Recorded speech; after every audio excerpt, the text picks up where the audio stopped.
for Archie, he would be absolutely spectacular.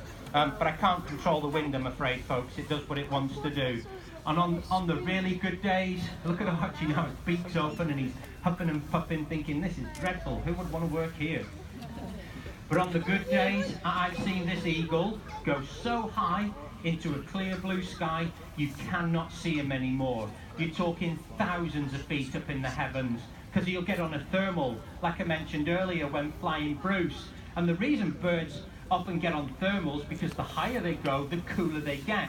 So Archie flying and flapping around here, he's working up a bit of a sweat, he's finding it difficult.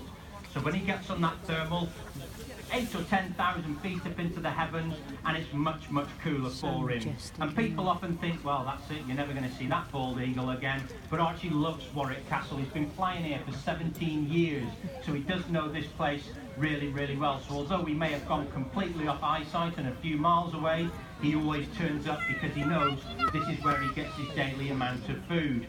But when he was a baby, however, when he first started here, things were quite different, and it's the young eagles that we often have trouble with. And within the first 2 weeks of actually Archie taking part in the Flight of the Eagles show, he did what I just mentioned. He got on a thermal, he went so high and just completely vanished. And we're thinking, whoa, he hasn't done that before. So he just went up and we were thinking, oh, right, okay, he's just going to go off, do his own thing. So basically about 2.5, maybe 3 hours went by. And then we're starting to think, where has Archie found himself? But then we had a phone call. And Archie had managed to find himself at Holy Island. That's Scotland, basically.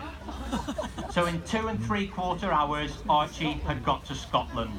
Isn't that amazing? So that's just, as the eagle flies in a straight line, he can do it very, very easily. He was actually called in as a young white-tailed sea eagle, which is a relative of the bald eagle, and they do look similar when they're young birds. But they noticed that Archie had leather jesses on, so it must have been a captive bred bird of prey. Took us 6.5 hours to drive up there in the van and collect him, however. I wish he'd have flown home, it'd have been a lot easier, wouldn't it?